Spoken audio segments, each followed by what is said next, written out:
ಅಣ್ಣ ಅಣ್ಣ ಈ ಸಲ ಓಟ್ ನಮಗೆ ಆಗ್ಬೇಕು ಅಣ್ಣ ಏನ್ರಿ ಈ ಸಲ ಓಟ್ ನಮ್ಗೆ ಅಣ್ಣ ಓಟ್ ಗೀಟ್ ಏನ್ ಕೇಳಕ್ ಬರ್ತಾರ ಅಣ್ಣ ವಾತ್ಸಲ ಮಾಡಿ ಕೆಲ್ಸನ ಮಾಡ್ತಿಲ್ಲ ನೀವು ಮತ್ತೆ ಓಟ್ ಕೇಳಕ್ ಬಂದ್ಬಿಟ್ರಿ ನೀವು ಮಾಡೋ ಕೆಲ್ಸ ಎಲ್ಲ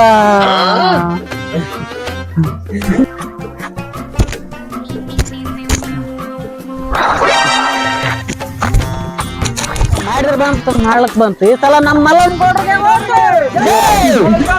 ಜೈ ಜೈ ಈ ಸಲ ಬಾಳೆಹಣ್ಣು ಗುರ್ತಿಗೆ ಬಾಳೆಹಣ್ಣು